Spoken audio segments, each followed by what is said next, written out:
You're here to study Bridgman. This is recording 12 on hands, feet, and context in our 12-session 2020 Summer Bootcamp on Bridgman.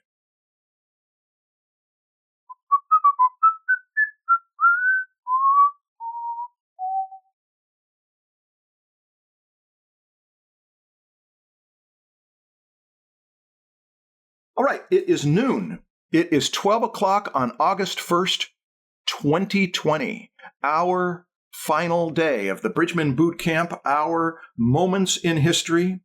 We have stuff to do today. Let's begin by sharing screen so you can see on the screen the big 12. And we in this bootcamp are a worldwide thing. This has been us in the past month, coming to an end today, but we aren't done yet. We have 3 topics at least. Let's see what they are. Hands, feet, Bridgman in context, whatever that means. But let me give you a little hint of what it's about. It's Bridgman in context of history. And so I want to pull back the camera a little bit to put Bridgman in the context of New York and 20th century art instruction. This will be an appeal to you, to your context, to what you are going to do with your art, with your career, with your people, and how this class is only one part of it. Okay, let's look at the assignment from yesterday. Shoulder and arms. Choose 7 of your favorite Bridgman arms. Copy them to understand their anatomy and form, and if you can, add cross contours to clarify forms, attempt to rim light to make one form overlap another, and if you can't, assess the arm as a silhouette and enhance shapes. Redraw at least 3 from memory in 1 limit or less, and I didn't include this on the slide yesterday, but this should be in there. Look at every arm in the book. Enjoy looking. This assignment is not flippant. Just looking at Bridgman's arms, even if you didn't want to be an artist, wouldn't that be kind of fun? Like listening to music, even if you don't want to be a musician? This was a serious assignment. Look at every arm in the book and enjoy looking. In fact, that can take you a long way. Now, here's people who did the homework. Good job, Jonathan. And this has a quality of that gritty line, that gritty arm that Bridgman had. Good work. We're going to go through these fast. I just want you to see, this is not to critique, although I might make a comment or two. This is to show you what people did in the last 20 hours. Good job, Luca. Brendan, you are silhouetting and you are also breaking things into light and dark, even if you're breaking things into light and dark that are not your own invention, but you are putting rim light in there. This is getting you in the right direction. And eventually, you will, when you're doing your own work and you make the rim light interrupt a shadow area that is, get this everybody, that rim light interrupts a shadow area that is behind it. That's one of the things you can play with if you're working on dark paper with a white Prismacolor. Take an edge and pull it into the dark part of the form and see if it doesn't imply another form there. And Brendan, doing that, even though you're doing it very carefully and self-consciously, eventually you start to say, I just want to love that shape. I want to stroke until it looks the way I want it to look, that shape. Good work. Clarita. Good, and breaking it into 2 tones to have control of your tones has you looking at tones and kicking into abstract mode and saying, I love my pattern. And if you don't love your pattern, you'd say, I would love my pattern but I don't. I would if I put a little light area in there. And then you say, oh, that's too big a light area. No, I think I'll go back to the way I loved it more than I thought I did. This is heightening sensitivity to design and composition. Etienne, you're doing the work, you're thinking the thoughts. Danielle, wonderful line into area, wonderful curves and straights. That's just beautiful. And it looks very effortless, like you were unself-conscious. Then to put a rubber band around it. This is part of what I was talking about a couple days ago. Out of these practices, a person could get a style.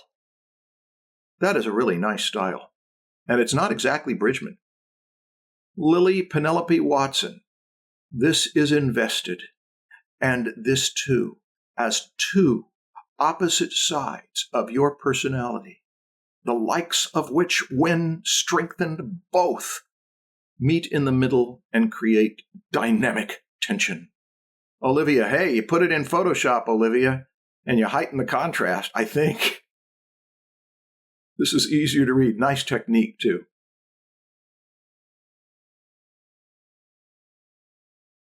Sasha, doing analysis, heralding back to 500- and 600-year-old Da Vinci notebook kind of thinking. I don't know if you've looked at the Da Vinci notebooks or spent time in them. They are worth the time, even though you can't understand most of it, but it's peering into a genius's notebook. It's got to have some good, and there's Sudipta. Okay, everybody, thank you. Thank you for doing homework. Applause, applause, applause. And yesterday, I mentioned that Bridgman had a slide where he showed you, first of all, how small can a human male's head be? Well, that was a tradition going back a long time ago, that the smaller you make a guy's head, the more he looks like he's a big, towering giant. And so it got kind of ridiculous. But there it is. That guy's entire head is about the size of his sternum, which is supposed to be the ball of the head. So we've got a proportional issue there. But that's deliberate. That's deliberate. What is he showing us there? He's saying, let's keep it simple. Do you want to draw the clavicles? Well, there's a place where they meet, and one goes out one way and the other goes out there that way. Okay, what more? If you lift up one side, the other side goes down, and vice versa. That isn't even true. Just pretend like it is, because it happens often enough, and we use it. Well, how do they curve? Oh, they curve beautifully. Look at how they curve like a Cupid's bow. And Peck made an issue of that. Now you got a perspective problem.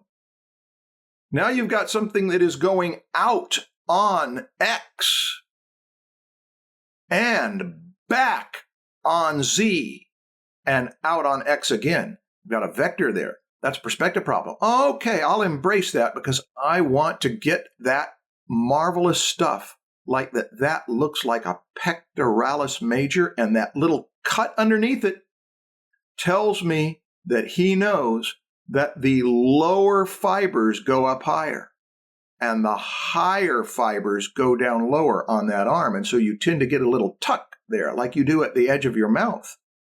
And he also knows that the latissimus is wider. It spreads out on the X width line wider than the pectoralis. Oh, that's wonderful. This little diagram teaches. This is an example of what muscle would this one be that goes to the outer third of that clavicle. which is right in here. That is the trapezius, and it has a line of continuity through the deltoid. So you're looking for S-curves? If we can find some lines on the figure that do that kind of thing, that adds what he calls rhythm or flow. Now, we've looked at a lot of these. I like looking at old photos. To me, they're meditative. I want you to see something about it as a photo. Look up here.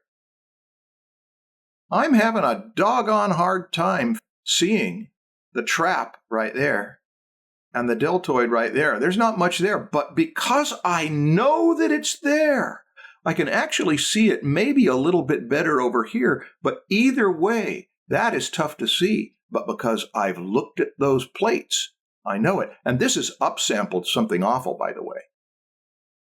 This is upsampled so that it's very blurry, and yet look at the head of the biceps femoris, the insertion of the biceps femoris into the head of the fibula. A lot there for those who know. Look at this guy's chest. Look at that pectoralis. Now that's a cross contour because this is closer to me than this. That's going away from me. So we've got the line around a tube, and then it goes in there like that. Now watch, that latissimus is wider. That is part of what makes that look like an upraised arm. That deltoid is going down there, and then it's tucking underneath itself. It's squashing on top of itself because that clavicle is going to insert into there. And that pectoralis is going to wrap around into there. We can see it even on gritty photos because we've studied it. Now, artists have been doing this for a long time. That is 500 years ago. And look at what Michelangelo is doing with this area here. All of this is understood. He did not have anatomy books. Actually, there were those Vesalius cuts. But they did not have anatomy books like you have. He knows that the tibialis anterior, which we never even talked about, comes down there, and he knows where it inserts. He's exaggerating. You don't see that on your foot. You can if you twist it around enough. He knows that the extensor hallucis longus, that's the long extensor of the big toe, is the one that makes the high line of the foot, and that it comes from in between this one and the extensor digitorum. He's studying that, and he did not intend you to see that. This was not for an anatomy book. This was a study so that he'd know how to treat it later in a painting, as he often did. This is meant to be in an anatomy book. This is going to show you peroneus, longus, and brevis. It's going to show you the short extensors of the toes. It's going to show you peroneus tertius. It's going to show you the common extensors of the toes. It's going to see a little sliver of the long extensor of there. It's got every one of that peroneal group, that extensor group. It's got that head of the fibula. This is that thing we talked about so much with that iliotibial band that's like a ribbon on a balloon. And then when you do this, and you see those bones underneath there, then once you know the parts, you have the privilege of doing whatever you choose. Are there rules? Yes. There are rules that when the kids use radioactive materials to paint on their body, we make a rule. You don't do that. We make rules to keep bad things from happening. When it comes to making art, let's not say there are rules. Let's say there are opportunities. Look at what he knows here. That goes like that, and then like this, and then like that, and then like this. Every one of these things, that is a vastus lateralis. That is what we saw yesterday that's got a little more shade there because of the shape, based on knowledge. He's shown us that this muscle, which is this muscle, that's the tensor of the fascia lata. It's a confusing muscle, as I've mentioned. But that muscle, when you lift that leg up enough, starts to become shaped in ways that are hard to predict. In fact, even this thing right here, that doesn't happen on every leg, because the variety of the way these tendons intermingle is various enough to not say that that's purely predictable. Oh, but at least we know something. At least we know that this is not completely predictable. It is predictable in that if you lift your leg up, it's going to mash. And if you stretch your leg back, it's going to stretch out and all but disappear. Bridgman, biceps femoris, iliotibial band, femur, belly of biceps femoris, vastus lateralis, rectus femoris, common ligament of the quadriceps, patella, patellar ligament, which is actually tendinous because it's a floating bone, tibia, head of fibula, gastrocnemius, extensor group. All of that was in his mind and his words as he did it. And then he says, all right, let's put it into space and make it go like this and like this and like this. And we could go like this. Because if he had been vulgar enough to do what I'm doing as a teacher, to state everything, he could have done that. And that would have told us that these are gradual plane changes, and that's an abrupt one that could make a little dimple, make a little groove, and that's a gradual plane change, and then that could be a little rim light over on the other side. We have been studying Bridgman, and yesterday we dwelt a bit, last couple days we dwelt a bit on this one. And the big point I made out of this one was that that is simplification. That's the wisdom of leaving most of it out. Okay, we're going to move to from Michelangelo and Bridgman to Leonardo and Bridgman and get to the feet. There's Leonardo's a little portion of his notebook. Look at Leonardo, not a good friend of Michelangelo, I'm told. Was doing the same thing. He was studying anatomy, not for a book to have other people look at, but for himself.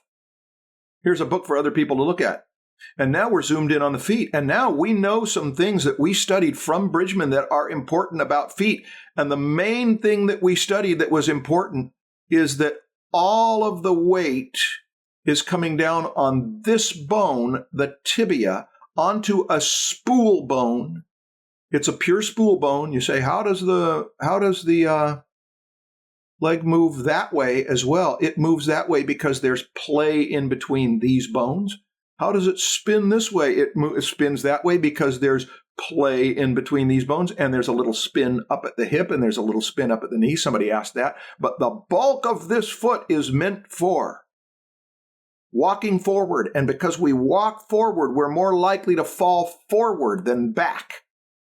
And so we have something out here to protect us from falling forward, and also because we must propel ourselves forward, we have more push this way, more area to push off and go forward, and therefore a human foot needs to have its point of pivot about 3/4 of the way back.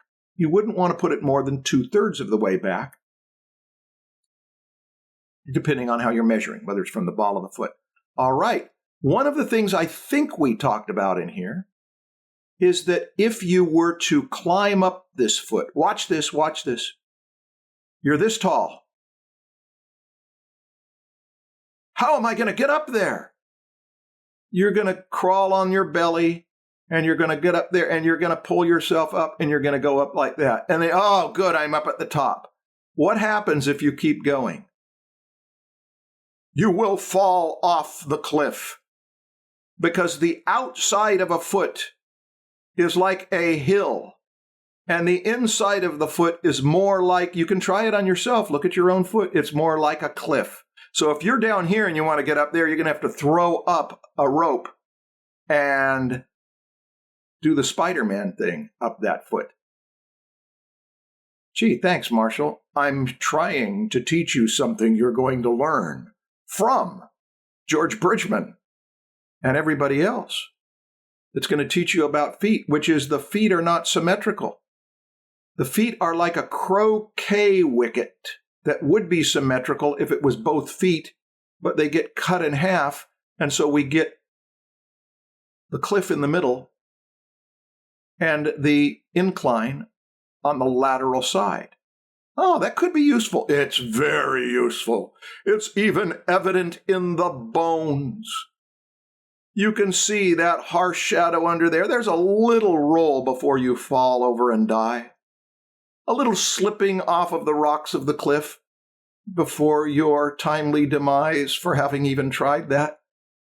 There you go. That is going to help draw a foot in perspective. Bridgman has given us those bones. He did a diagram, as you recall, to show us, oh gosh, look how far back he places that. Just behind the center point. It's actually further back than there. But hey, Bridgman decided that's where he wants to place it. It's a personal choice.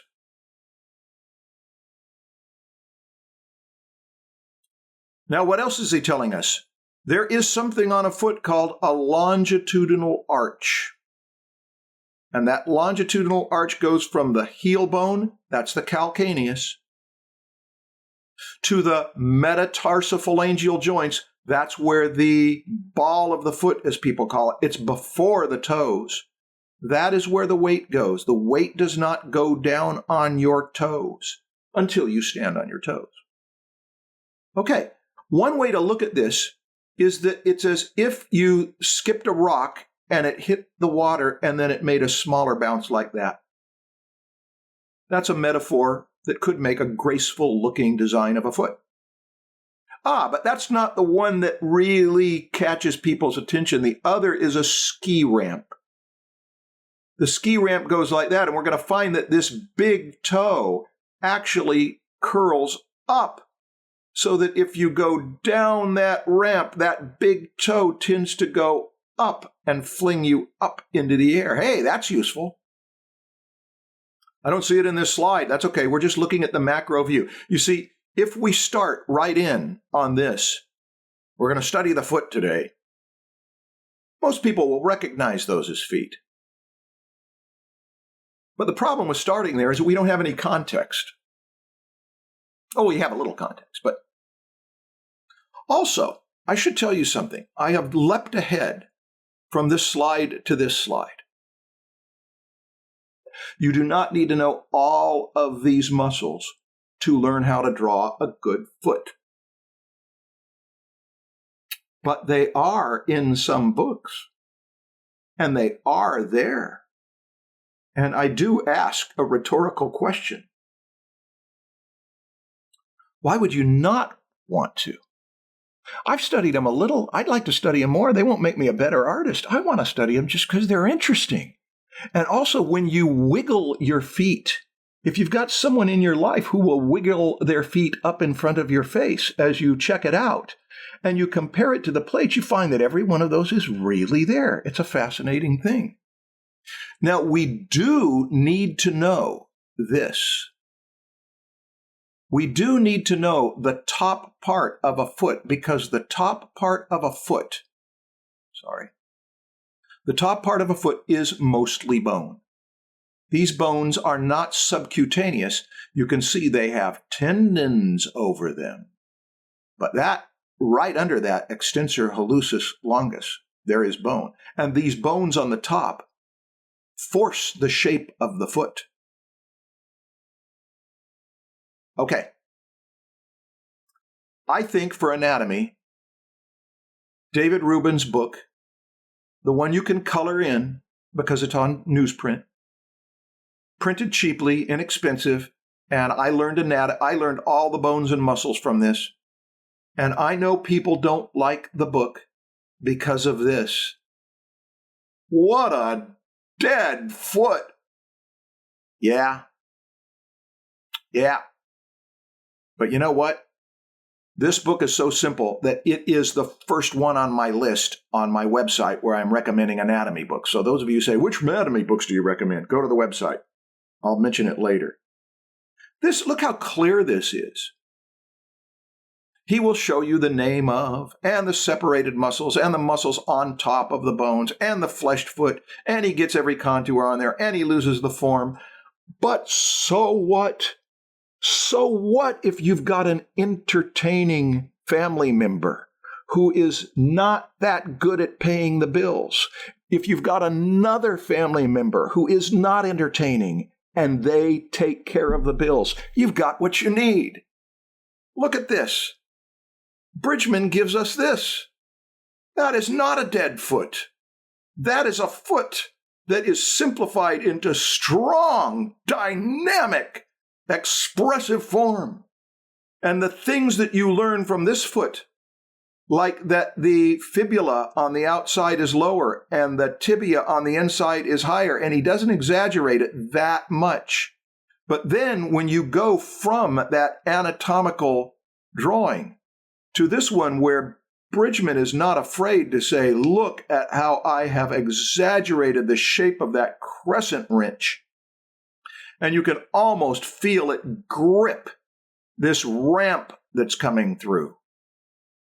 Between the two books, you've got enough to keep you busy to master most of what you need about anatomy for figure drawing. And what has he done here? Now he's lost the crescent wrench thing. I think I already pointed this out, but he's still giving us that fibula on the outside. Look how he's giving us that little extra sliver there. I'm going to erase what I did so you can see. He's giving us this little line there and another there. Why? That is to tell us, even though it's very subtle, it's to tell us that that is a front plane and a side plane. That's what's going on there. He's thickening it. It's subconscious to him. And then over here, he says, yeah, but let's make it organic. This will help us know that there is a group of muscles in there. The extensor of the toes, the brief extensors of the toes that will go underneath the other ones. Robert Beverly Hale likened it to a little mouse, small mouse that crawls into there. Because there's a concavity there, and that fits in. And there you've got, that's part of what makes that hill. It goes up there like that.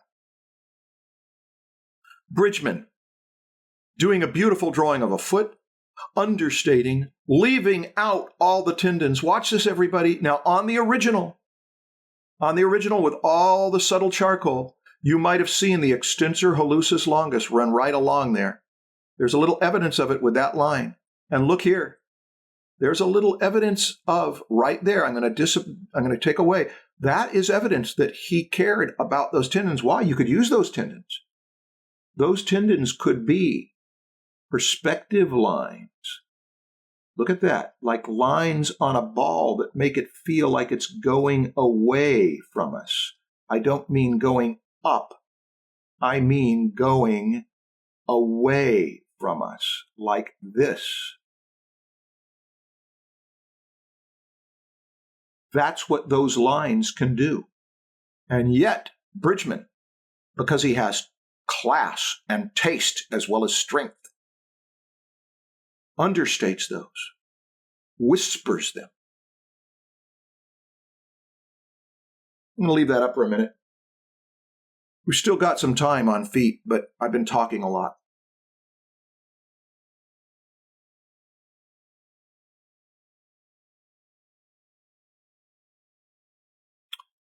Richard Williams talks about how beginning animators over-animate. They put too much in it to show that they can do it. And older animators get lazy and they underanimate. I don't want to put that much work into it. There's a balance. Oh, actors. The problem with beginning actors almost always is they overdo it. Whereas great actors that make you believe they're real, does not mean that they don't bring tremendous emotion to it. They do what people do in life. They hold it in. They do as little as possible until they can't do that little and they have to do more. But actors know that understating, holding it in, doing less, let the audience's imagination work is part of not so much the craft, but the creativity. Not so much the skill, but the strategy. And what Bridgman is doing with these is showing wise strategy of what to leave out. It is a hard lesson for some of us. Okay.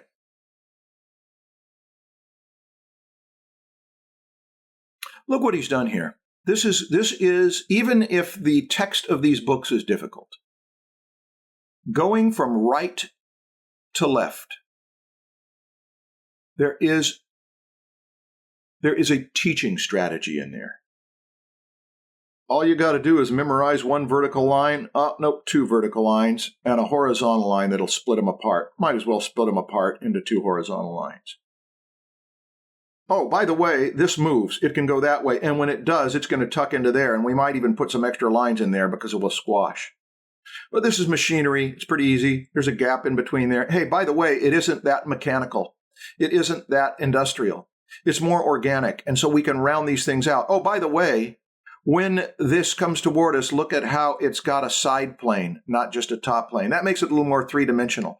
Also, the ball of the foot is more assertive than most people would think. It can become a little pad that sticks out there and cuts into that, and then that line goes into that arch, which tells us that this part of the foot is closer to us than that arch, and that arch is closer to us than that heel because it's a front view. And so we line up the shapes like that, and we know that's closer, that's further away, that's further away, and we could have done the exact same shapes and lined them up to do the other thing where this one is closer, and so on.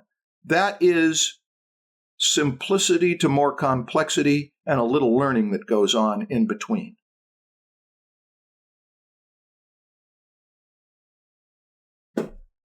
All right. More on the foot. An outside view of the foot. Well, that's a left foot. That was a right foot. We're looking at the outside foot.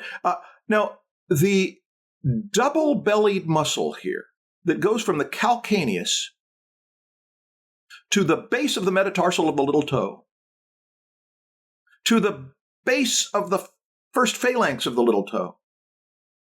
It's called the abductor of the little toe. It pulls and it makes the little toe stretch out. You can feel it get hard when you stretch your little toe out, which you may not be able to do because you've been sitting for so long in front of computers.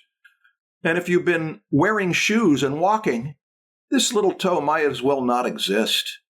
But if you've been out barefoot, walking around in hiking trails, getting all scarred up and bruised, but saying, I want to get in touch with the land, feet on dirt, feet in grass. Yeah, there's a price to pay, but it connects me with something real. Look how that thing rides high.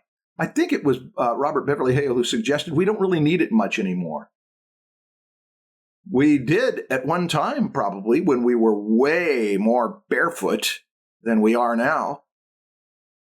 But the point is, it has a muscle, and this muscle originates on a foot.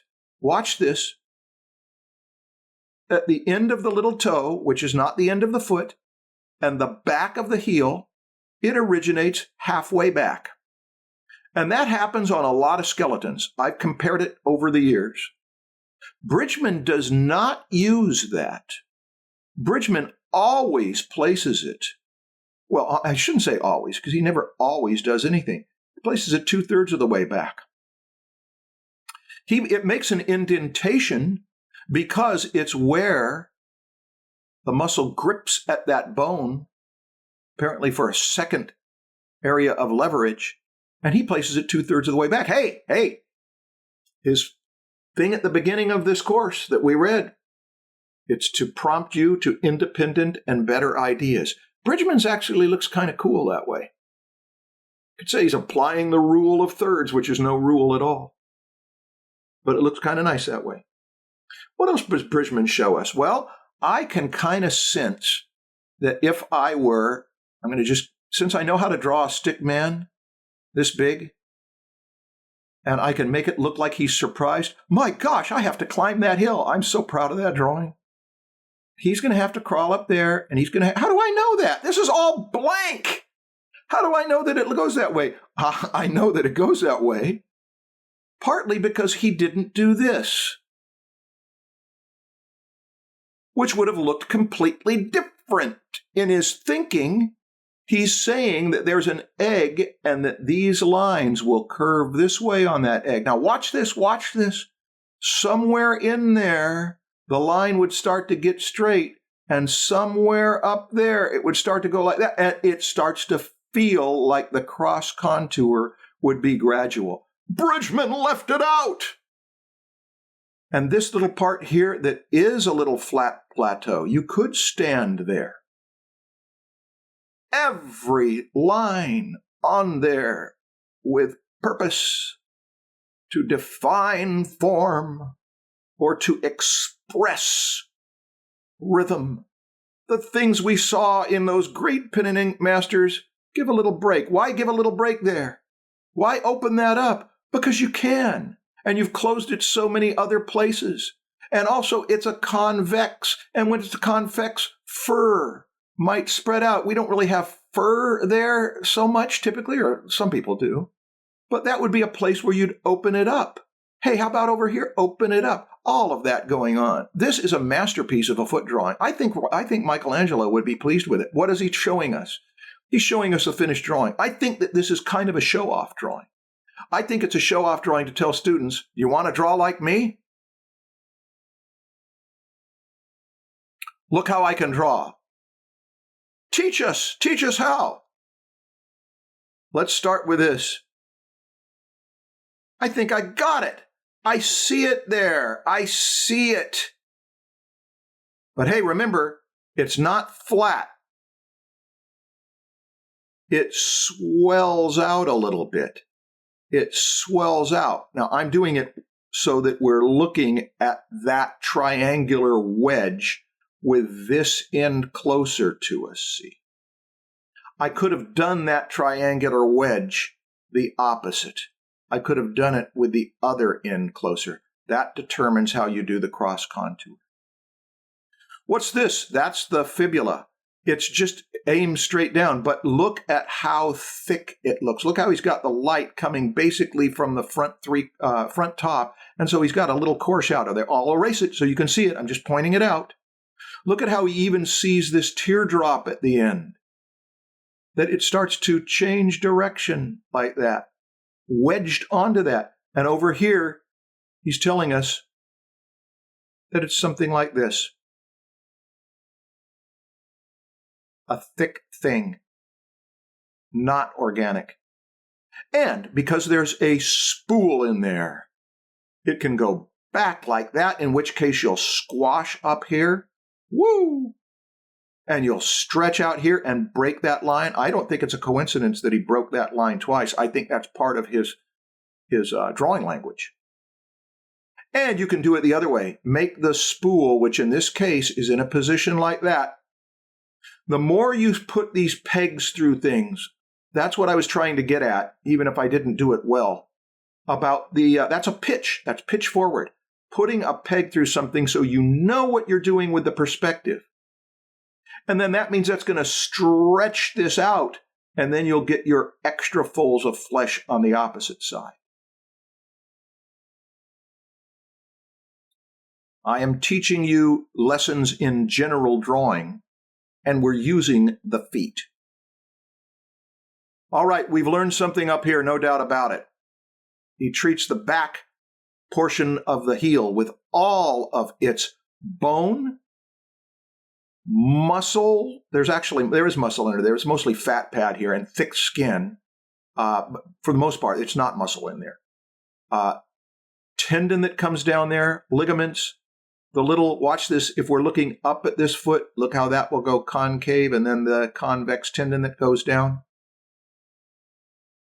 That triangular shape, if not three-dimensional wedge, is on the side, and this indentation, that base of the metatarsal of the little toe, is placed in a place where it isn't proportionally on a real human, but it is on a Bridgman human, 2/3 of the way back. That's part of his personal preference. Where else do we go? Hey, there it is again. And what has he given us? Now he's giving us the big toe side of the foot. See? Pay attention. This corner doesn't tell us anything about it being three-dimensional. As soon as you lift it up and turn it into a wedge, I'm not going to draw the right-angled block. I'm just going to go ahead with the wedge. And then somewhere in there, that line has to go in the same direction as that. Remember the wheel thing. Remember the peg that comes out like that. And that peg, if you were to see it over on the other side, go right about there, and it would come out about that far. Now we've got something 3D. Okay, but Marshall, I'm confused. What's this? And how come it's not at right angles? It's not lined up with that. Bridgman slurs. Bridgman changes the rules. In fact, I've never noticed it on a heel, but it might be that if that's a little toe side, I'm not sure what's going on here. If that's a little toe side, maybe the little toe is a little lower on the, it is a little toe side. That's the fibula. Maybe there is. You can check it on your foot. I'm barefoot right now. I don't know if you are. Okay, I've got it. That's a wedge, and that's a little bit breaking the rules. Well, wait a second. It sure looks to me like this wedge is flat on the ground, and that when he lifts it up, I'm looking under a foreshortened plane. It sure looks to me that way too. How come on this one, it's not flat on the ground? Flat would be like that, and he's decided to bevel it like that. It's because George does that, and you may too. This is the issue of consistency versus surprise. George surprises us. Hey, look at how he did a line and a line. 3 lines.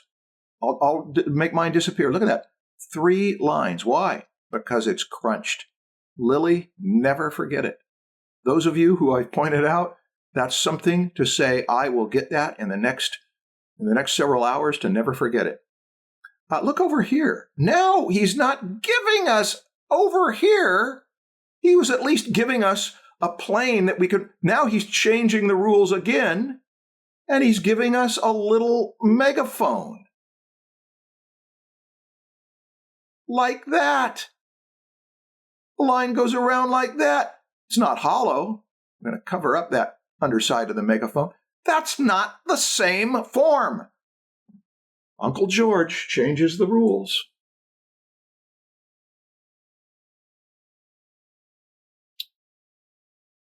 There's so much more here.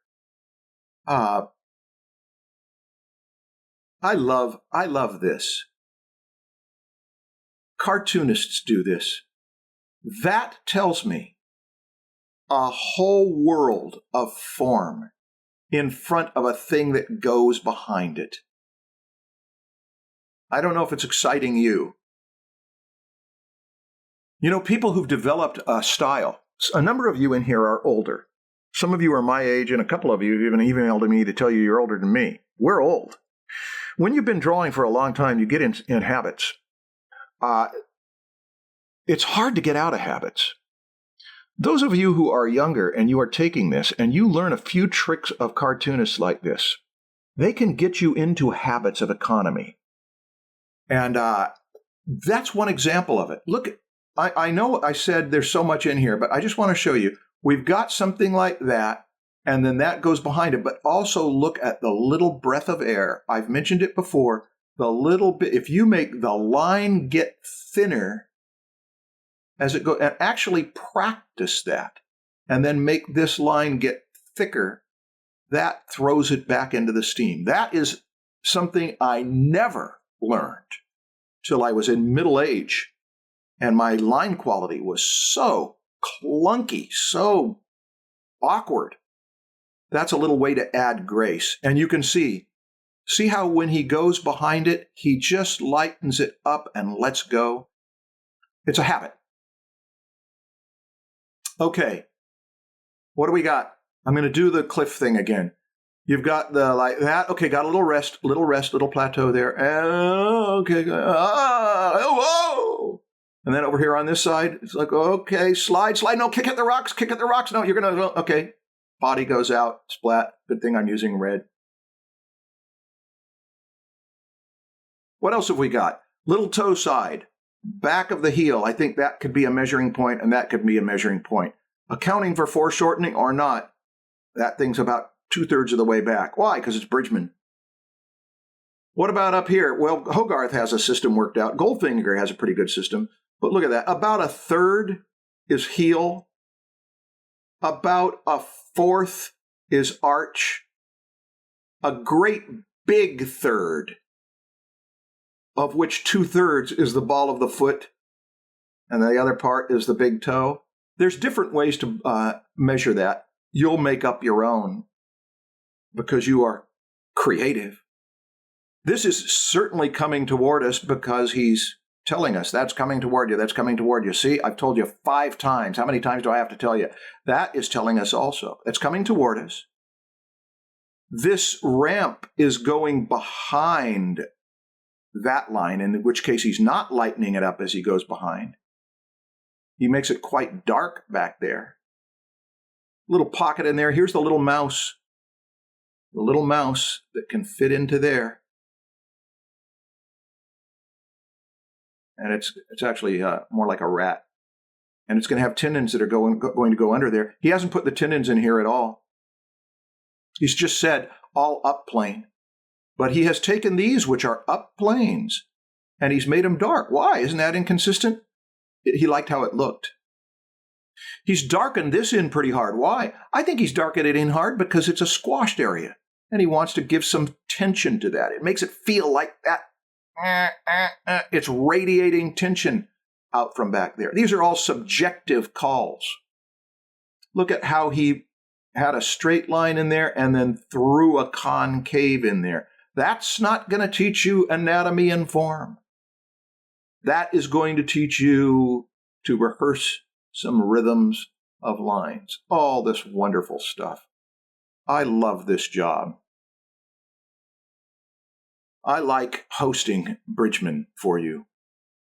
These drawings are worth looking at. All right, let's do just a few more of feet. Hey, that's a strange thing. But it's telling us that that longitudinal arch, you see it's going that way, this way, it's starting to change direction, and then it ends up curving there and wedging into this. This is telling me that that longitudinal arch has a plane on the side that is going to press down on a thing underneath it. Notice he makes that line darker, almost like it's got a cast shadow. And that a great deal of our weight will come down on there, especially when we step forward. So it can spread out. That's empathy with a foot. And here he's definitely put plane breaks, like cartoonists do. Side plane, top plane, side plane, top plane. Up plane, ramp plane, up plane, front plane.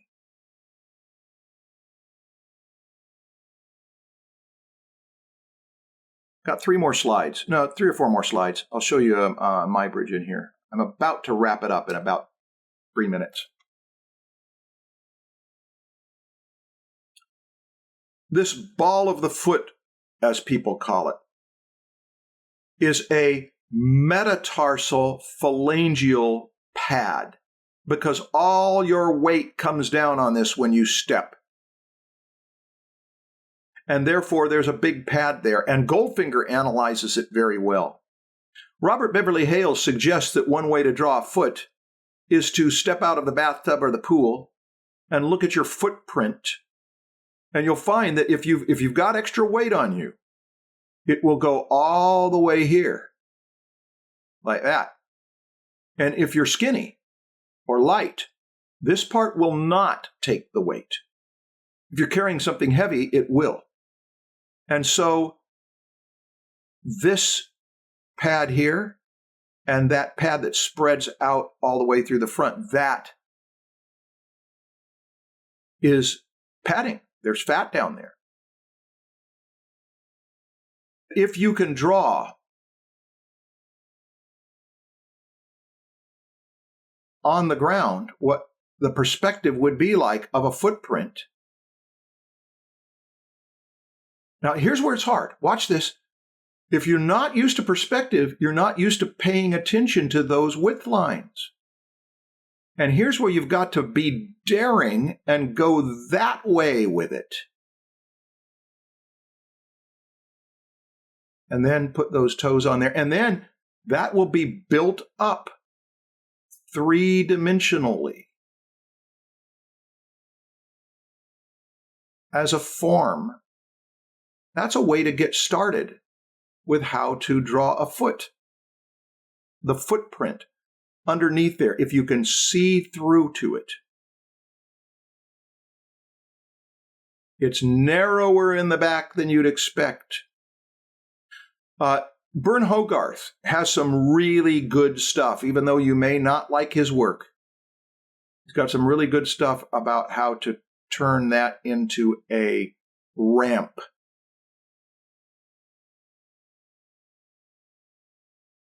That you carve out of a bread box and that you put a big wrench on there.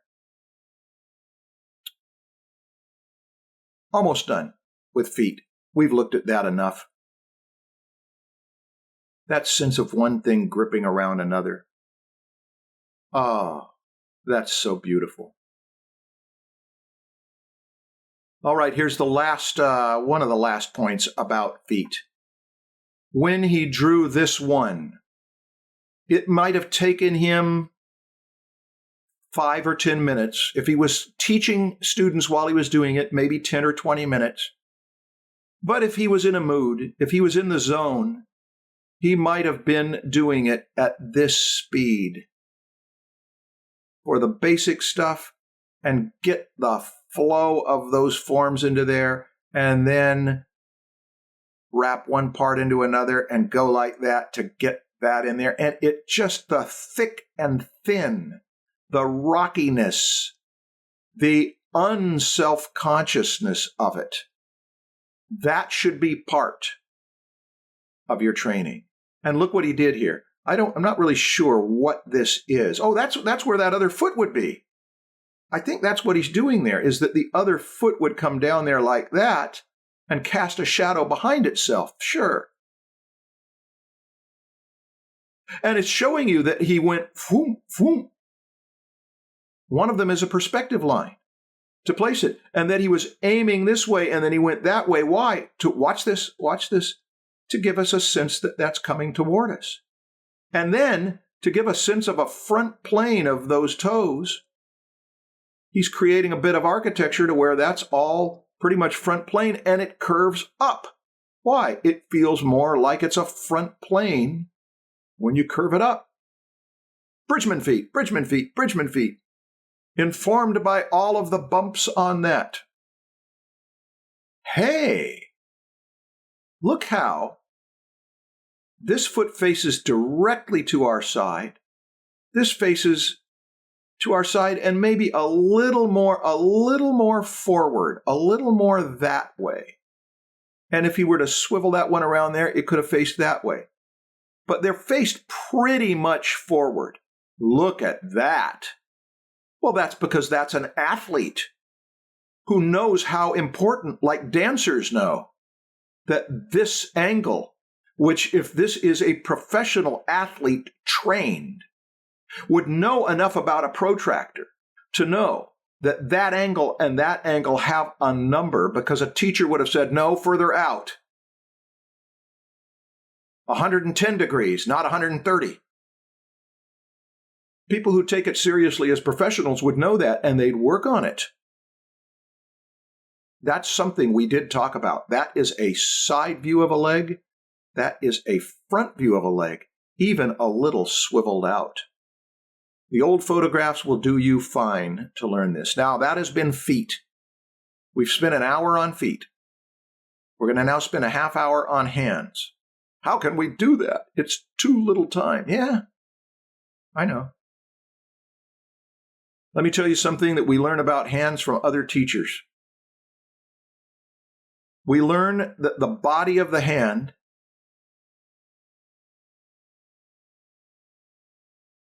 is about like a pack of cigarettes. How simply can we reduce it? We can't really reduce it to a square. It's got to be a pack of cigarettes. It's going to have a little finger, a ring finger, a middle finger, and an index finger. Notice I slightly curved them.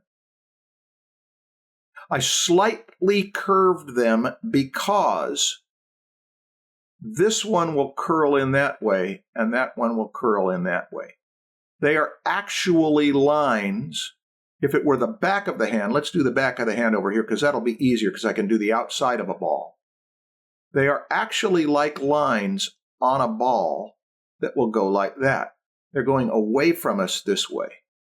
Well, if we could see the lines on the other side of the ball, they do the same thing, only they would be coming toward us as they go out to the end. So that's what I'm trying to do there. And then we have a wedge and a thing that sticks out of it for a thumb. And then there's more to it than that. But that's basically it. Now, we've got to get that in perspective somehow. And we will get it in perspective. Bern Hogarth, whatever you think of Bern Hogarth, his stuff on hands, even just in the book Dynamic Figure Drawing alone, that stuff alone is worth the time. He takes that wedge now and puts it there, and that can be a thumb coming toward you. I'm going to slice off the end so there's no doubt about it. And then those fingers can come out of here in perspective. And each one of those, you can put the rubber bands around them, and they won't be that way on the end. They won't be sliced off at the end. They'll be rounded. But now we've got something that starts to look like a hand. Those ends of those fingers, instead of being sliced off like that, will have a cap. How do we make it look like a cap at the end? We put a dot out here, and we go like that, and we go like that. And now we've got something that is more organic. We can put multiple things like that on there, and it's going to come to a fingertip. But of course, fingertips are actually quite specifically tipped up like that, and we've got fingernails on them. There's more to it than what I'm doing. I'm just letting you know, the reason we slice off the end is not that the form will actually look that way. We slice off the end to remind ourselves, watch this next line, that every curve on a convex form is going to go away from us like that. That will tell us that that's going away from us. That's a shortcut. Okay, that's how to draw a hand. Knowing all 8 carpal bones, knowing all 5 metacarpals, and the individual phalanges, that's useful. We're not going to do it here. We're just going to see that there's a few things that are important. On the thumb side, what do we care about? the thumb, the base of the thumb, has a name that starts with TH, the thenar eminence. That cuts into the palm. That's how a cartoonist tells us that it's a thumb side. We automatically know that that is a palm side because that thumb interrupts. And we don't see any of these tendons. How about the back of the hand? The back of the hand, we automatically know that it's a back of the hand, even on a cartoon character, by running a few lines over there like that and placing the thumb behind there, see?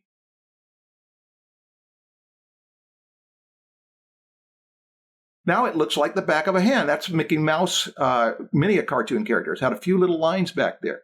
That will tell us. When we look at the anatomy plates and we see something I didn't make clear as I could have, this big lump of strong muscles, the Popeye muscles, they come from the medial epicondyle and they go into the palm.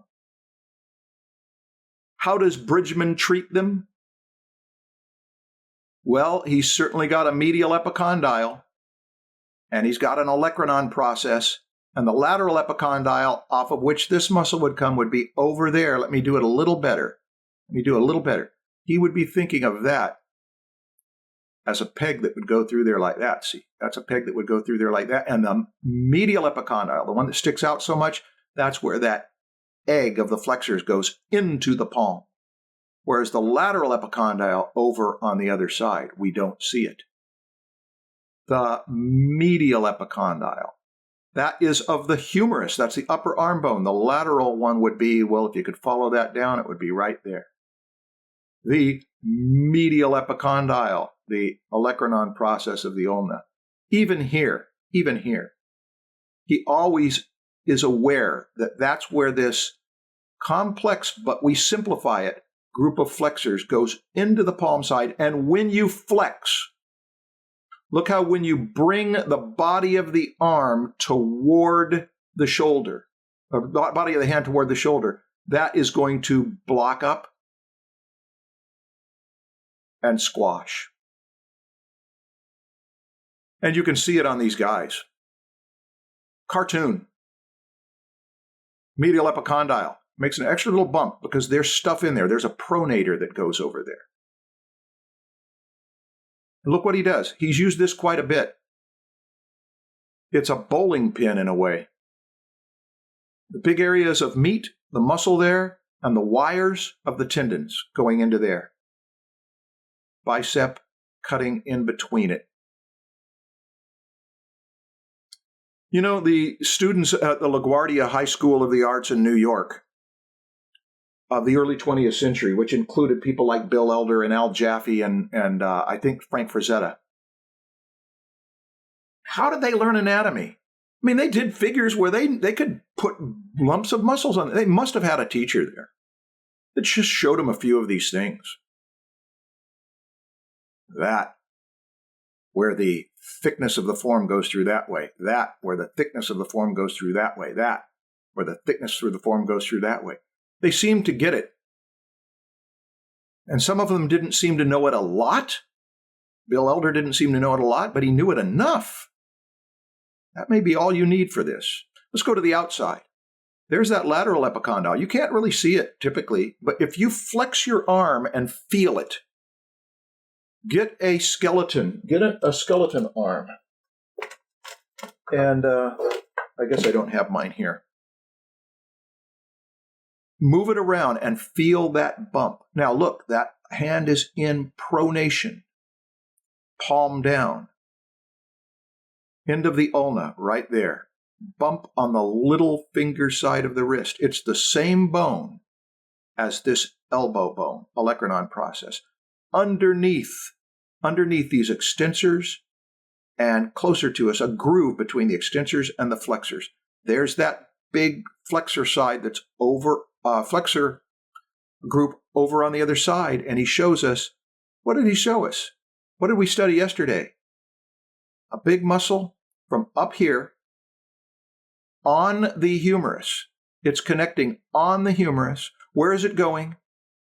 It is spiraling over into the radius, brachioradialis, and another muscle underneath there on the upper arm bone. And where is it going? It's spiraling over into the carpal mass on the thumb side of the hand. And he has shown them here as two muscles spiraling over. Now, what does Bridgman do? He turns them into a couple forms with a little split between there, see? And they're both going over. And watch what he does. There's one stroke and another stroke. Why? There's a little squash there. Oh, by now he's got more than squash. He's got one muscle tucking behind the other muscle, and he's actually making it a straighter line, and then it's tucking behind the actual extensor group proper, which is going out like that. This bone to here is from one view, the straightest line on the body. Extensors on this side, flexors on the other. And because this guy's pulling his arm down, he says, I'm going to put a little straight line peak because rounded muscles are more likely to feel soft. Water balloons. Chiseled muscles with straight lines are more likely to feel hard. Chipped rock. Bones are hard, and they're more likely to have hard accents and concave planes. Muscles can be treated the other way. That's one trick artists use to make a distinction between what part's hard and what part's soft. And this part, is doing it again there, is hard because it's pulling back on there. And over here, the wrist is more bone and wires. The belly of the forearm is rounder, but not completely round in his world. And all those beautiful arms. Okay, I think you understand this enough now. I'm going to just point out one other thing I did yesterday. Because the bowling pin metaphor, the bowling pin goes away from us. And if it's going away from us, it makes sense that that round part will be behind this. If the bowling pin is coming toward us, it makes sense that that round part will be wine bottle as well. Will go in front of us, you see. That is a very subtle thing that can indicate form like a cartoonist. But it's not just a bowling pin, because by the time we get to the wrist, it's certainly not round there. But there is something interesting, the under part of the wrist. Here he's even got it on the back of the wrist. Because it's bone with wires going through it, is more likely to have a basic concave plane. It may have, watch this, we may put big, thick, convex wires over it that go this way, but the part underneath it is spreading out concave. That's part of how he's thinking about wrists. And do you see it here?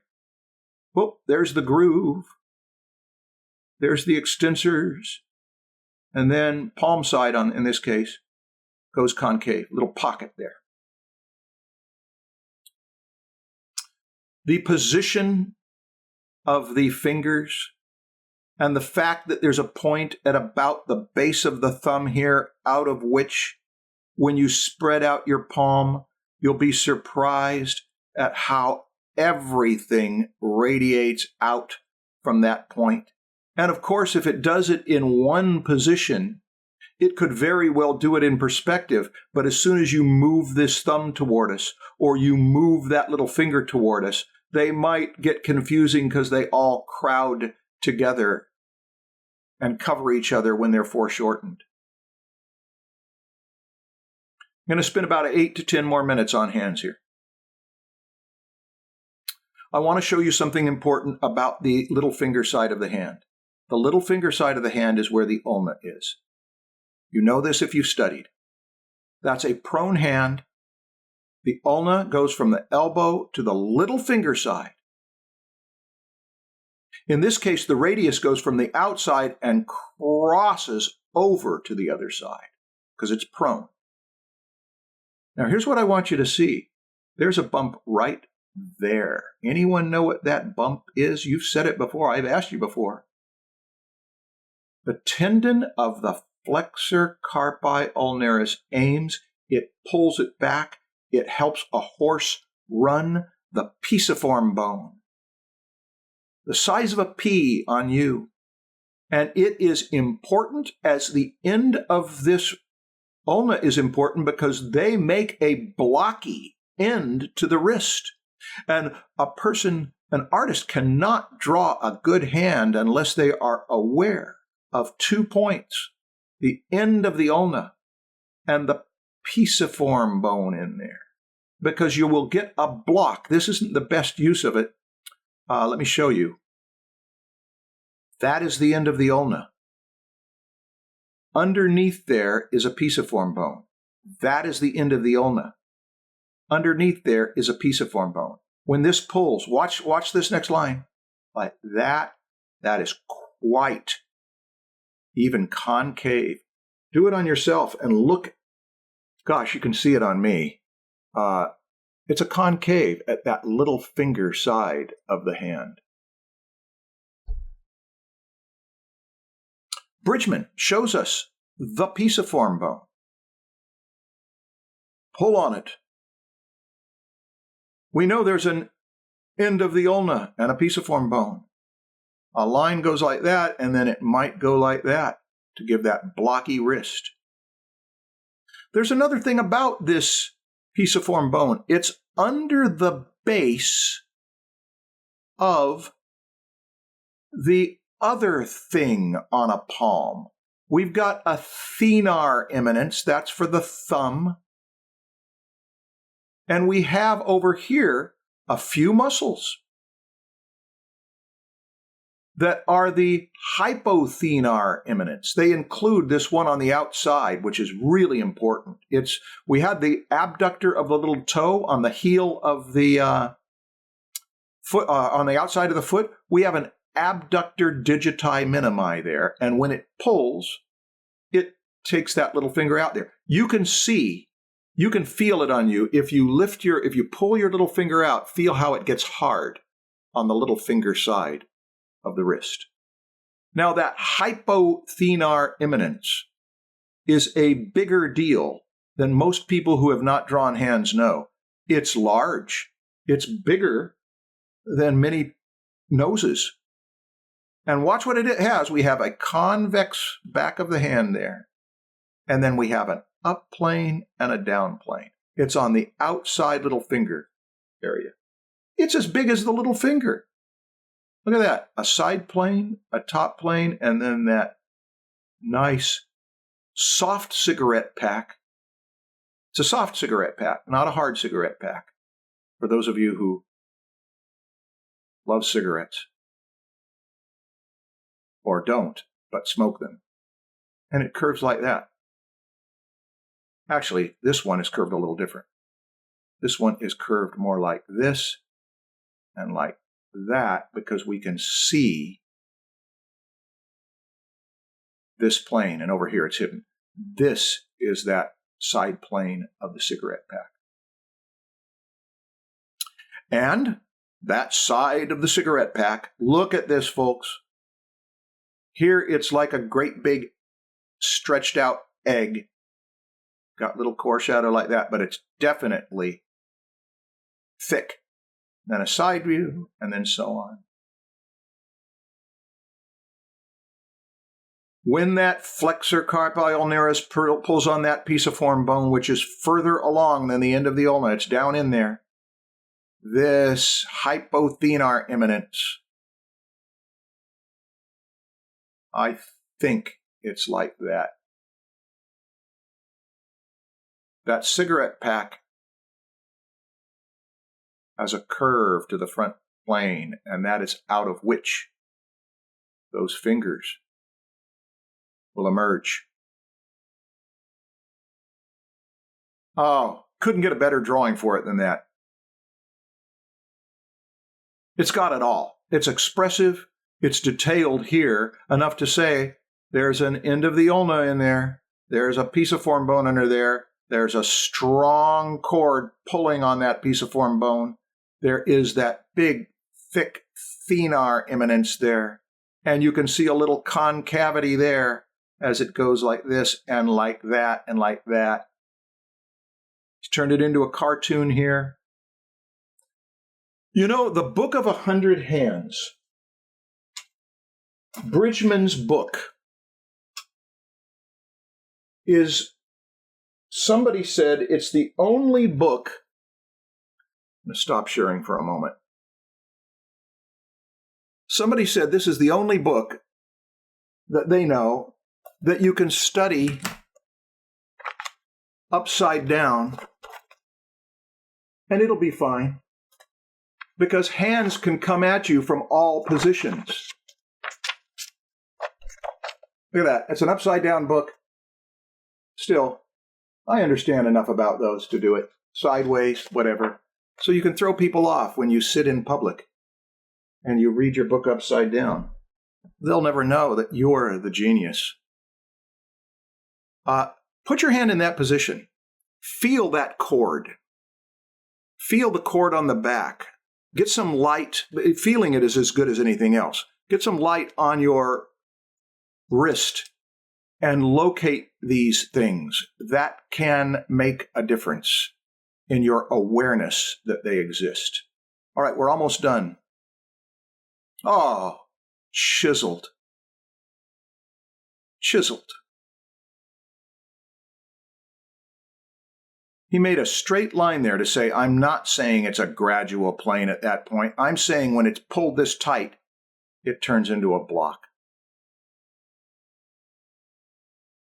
One other thing about the hand, the wrist. When you shrink wrap the bones, that carpal mass is something to be contended with. Robert Beverly Hale said that artists have been thinking of it as a quarter of an apple for a long time. I was never quite sure how the quarter of an apple was situated. And I just kind of assumed that it was like that, a quarter slice of an apple. But you can see when you shrink wrap, you get most of the hand. You'll get a tendon. You'll get a couple tendons. One of them is the extensor carpi radialis longus, which came up there from the upper arm. That's going to soften that. But that curve of the radius is something artists like to make a lot of connection with. That radius is going to hold that quarter of an apple. The ulna just ends, and the tendon that crosses it.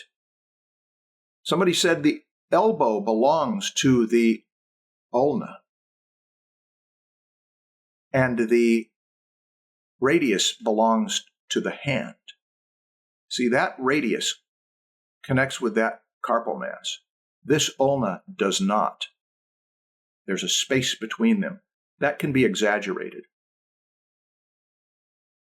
But however you think of the wrist, here he turns them into a ramp.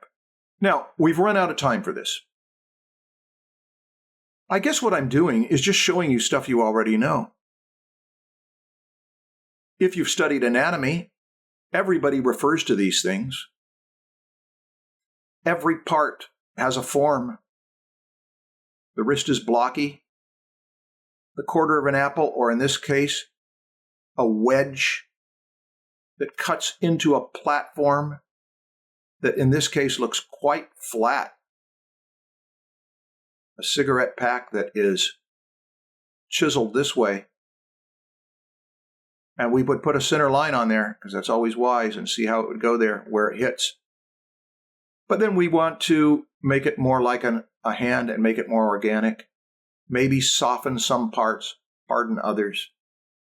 But I want to land on, once you know craft, once you know anatomy and perspective, so what?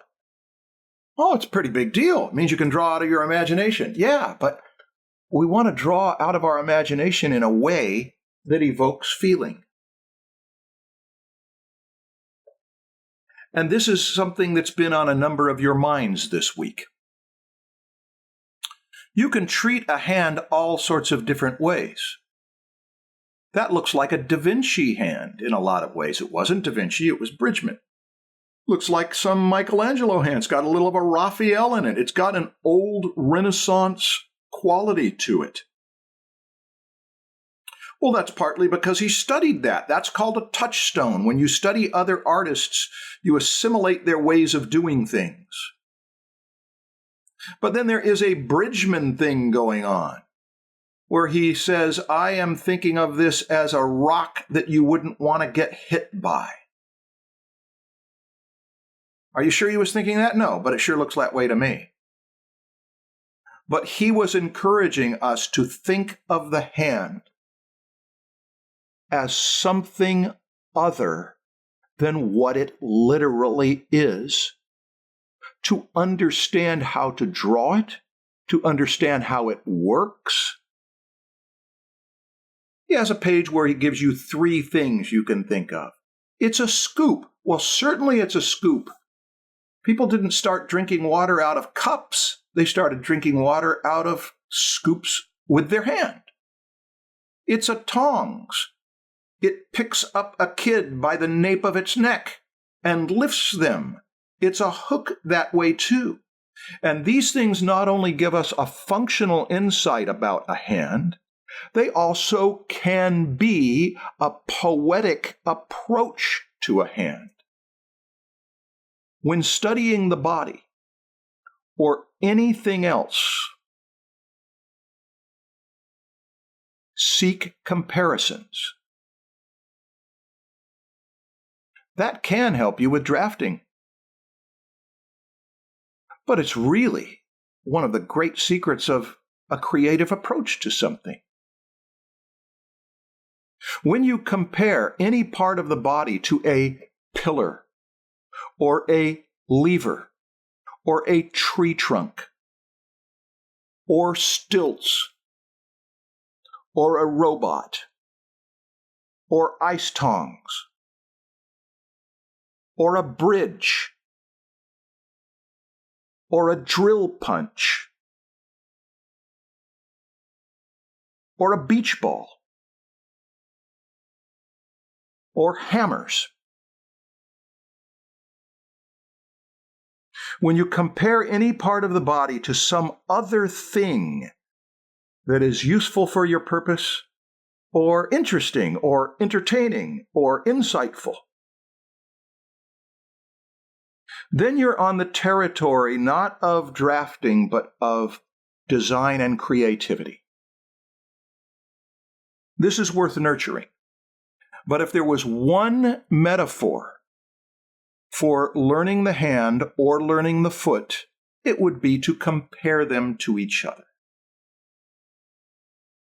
You know, we are apes.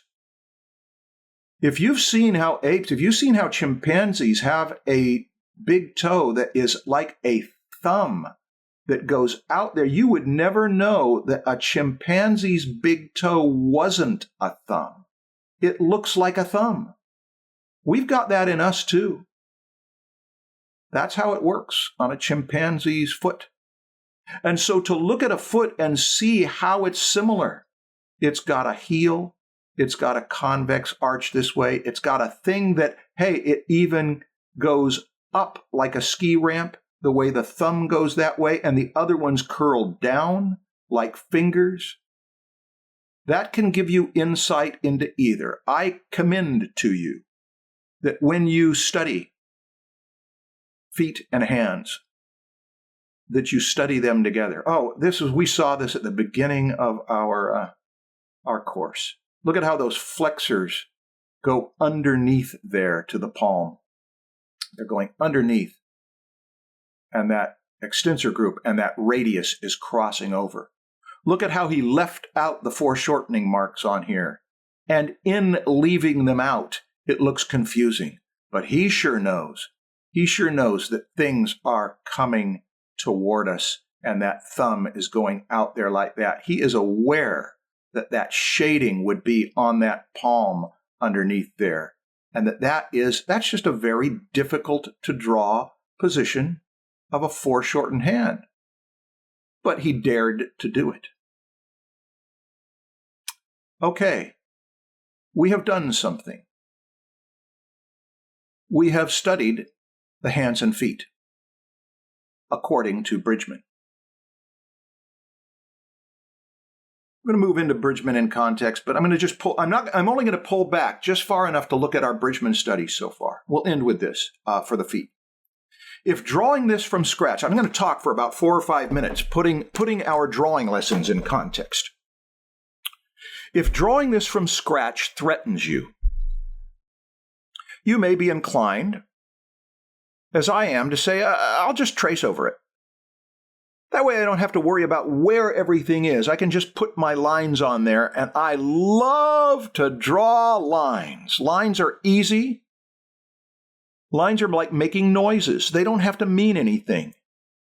Lines are safe when you have them already there to trace.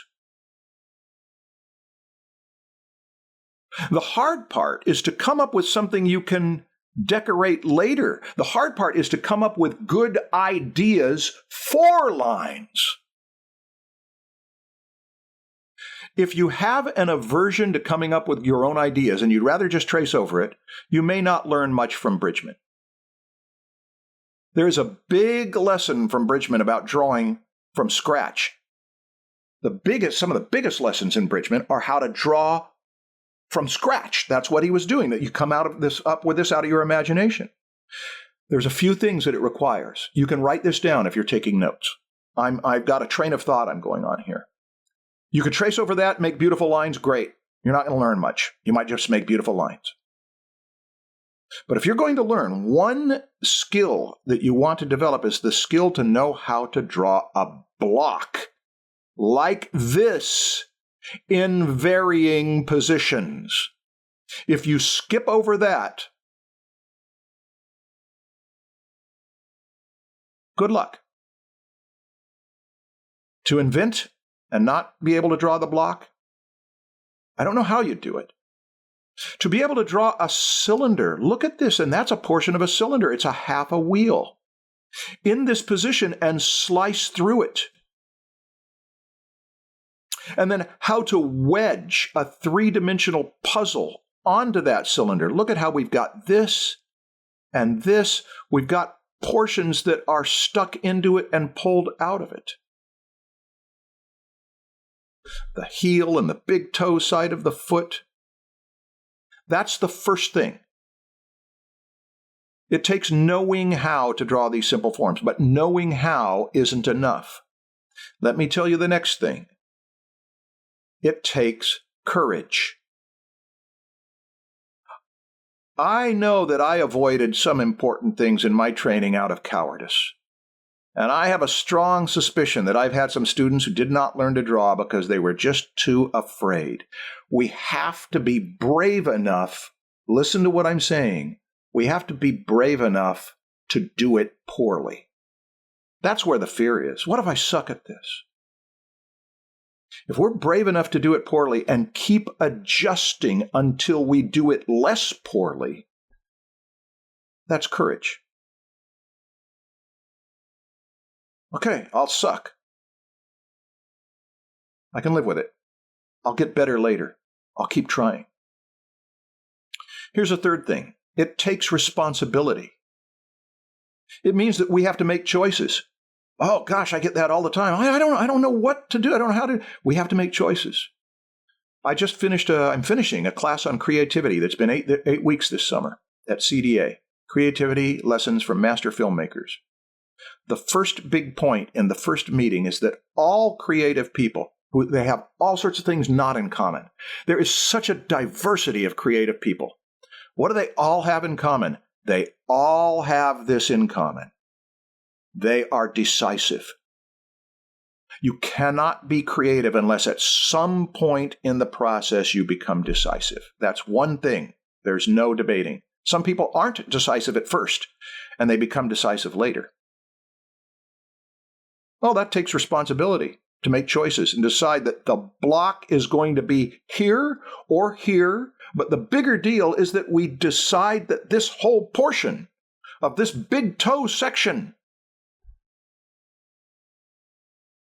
and the whole rolling part of the body of the foot be treated like a cylinder, and that the stairs have this amount of lump to them to look like toes. Those are not just technical problems. Those are choices to treat it that way. That's the part that makes you an artist, isn't it? I treat the body like this, or I treat it like that, and you could treat it in a completely different, flat way that wouldn't bother with three-dimensionality at all. But that's a different set of lessons. Here we've been learning how to draw a thick, credible foot that could support the thick weight of a credible human body.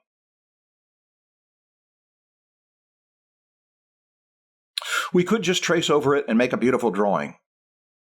Or we could go through all of that trouble that you have been concentrating on for 1 month.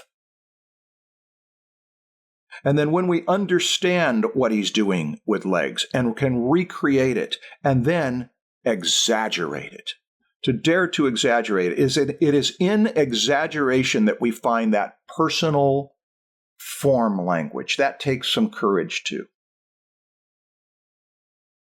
Bridgman defines this foot with very few lines. He doesn't make it look photographically real. It's too sculpted out of marble chunks to look like a real foot, but it looks like a credible foot. It's a thick-looking foot, like marble sculpture. Now, back to you. Copying these with the angles that you do, not tracing them, but measuring angles, heightens your sensitivity to proportion. It's a valuable skill. Measuring is very good to strengthen your ability to see and use it. But turning things into forms based on anatomy is the way to put the sentences together for meaning and say what you want to say. All right. Bridgman in context. I've already told you this book is not good to go through start to finish. It's scattered. It's incomplete. There's not even the side view of the pelvis is on a page where we have to turn to get to it. It's a tour guide that jumps over chasms without explaining how, and it's missing a great deal of explanation. So what does it need? It needs two things. It needs what you've already sought out, a teacher. That was my job for these last 12 sessions, to walk you through it and help you see some things you need to see. I feel like I've given you as much as I know how to give you right now. But it needs another thing. It needs other books to fill in the gaps. Someone to guide you through and show you that's a gap. Another is to get things to fill in the gaps. And you do not need to ask me about my book reviews and recommendations. Even though I know there's some missing, go to my website, read this. I mean it. This is the best I can do to keep it small. And that's the human anatomy, the animal anatomy, all these other ones. Those are there. I don't need to elaborate on them in class. Even within the books, look at how he shows us. There's not just one way to draw. We've got this straight line thing and these measurings and these shapes. We've got these lyrical drawings like that. We've got a finished drawing where you can see the line around the beach ball. We've got a lot of macho figures. Bridgman never has any real finished drawings in here. Did you notice that? The book is filled with these things that are only slightly finished. He never uses, listen to this word if you don't already know it, verisimilitude. Verisimilitude is painting that is so modulated in tone and so realistic that it feels like a photograph. One of the most famous artists of art history for mastering verisimilitude is Vermeer. Look at the dates on that.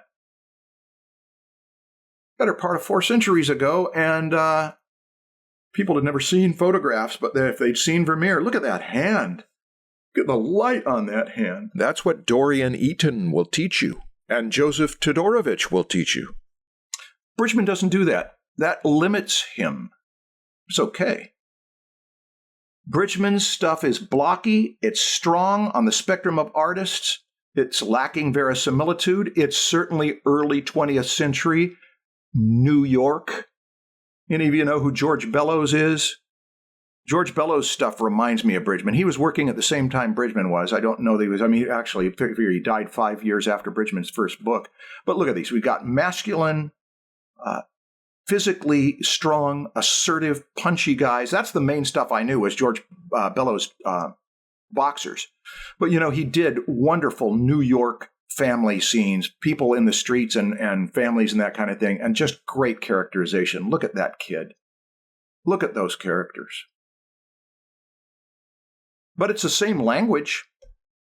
It's very United States American. It's very New York.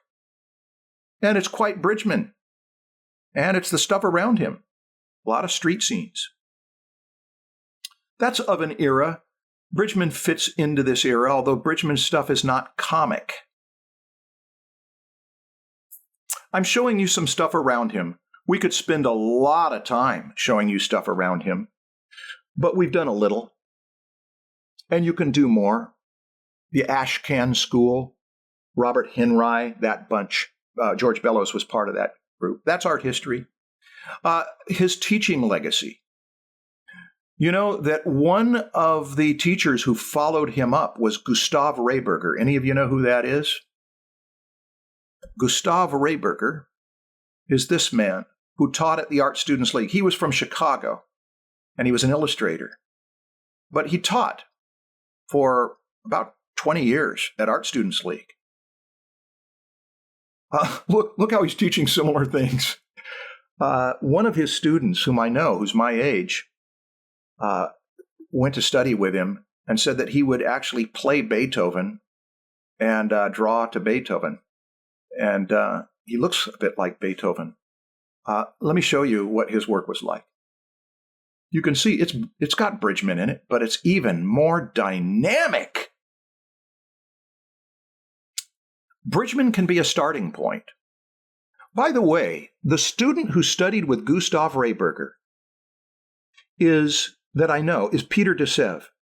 Peter de Sève was a famous illustrator. By the time I was getting my career going, we always thought he was an old guy and he wasn't an old guy. He was becoming really successful when he was in his 20s and early 30s.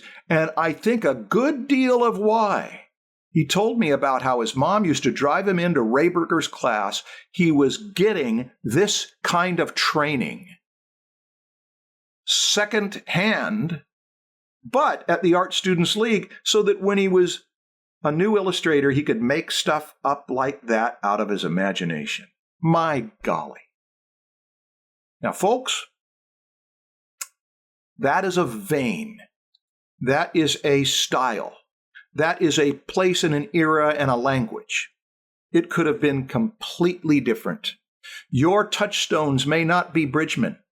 I have a number of students who around 2000, late 90s, 2000, were together around Fullerton and studying, picking up touchstones that other people didn't know. Hardly any college students knew who Mary Blair was. But I had one of them and a few around him who got enamored with her and used her as a touchstone. And when they started to do it well, all sorts of other artists started to do it well. And she has had a tremendous influence on animation, design, and illustration in the 21st century. Look when she died. She died 20-some years before the 21st century. But her sensibilities have an appeal, completely different approach than George Bridgman. Still has some sculptural quality with the use of cast shadows. Why do I show you this? To remind you, Bridgman was a narrow sliver, a very valuable vein of gold in the backyard, worth mining for your influences. I need to go 5 minutes over time, maybe 10, if you guys are okay with it. You know how excited I am about Heinrich Kley. Look at what he knows about feet. Bears' feet are like people's feet. They plant their feet on the ground. Kley knows feet, human and animal. If you're going to draw like Heinrich Kley or Dulac or Rackham, anatomy certainly helps. Dogs and cats do not plant their feet on the ground. They're digitigrades. They have a pad down there that's the same pad on our foot, but that's where that weight goes down, on that pad and digits. Horses have hooves. Go to the people you admire. If you admire Heinrich Kley, you're going to probably like how he does that syrupy line. But as I mentioned to you, the Disney artists did not use that line. They used his gesture. Bridgman isn't enough. You need other things, even if you're going to learn anatomy.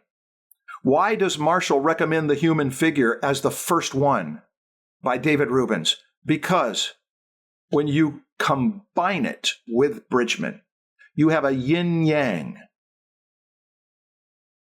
A mommy who's one way and a daddy who's another way that balance each other out enough to give you a spectrum of what can be.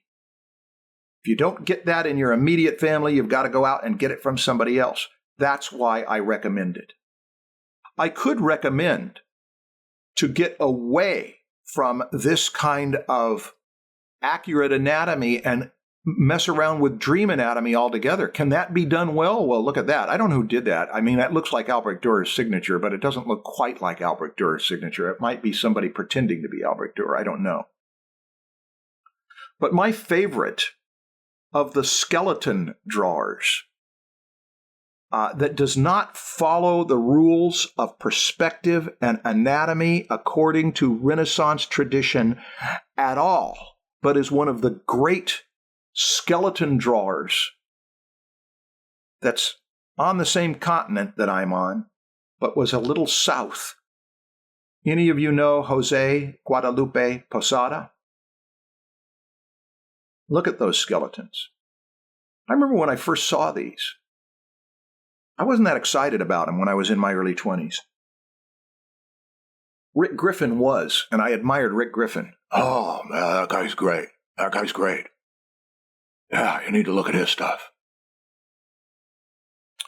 And the more I looked at it, actually, it took me about 10 or 15 years to come back to it, to recognize that the directness and the rawness and the medium, this is something that when you chisel it into wood, he is chiseling that into wood to make prints.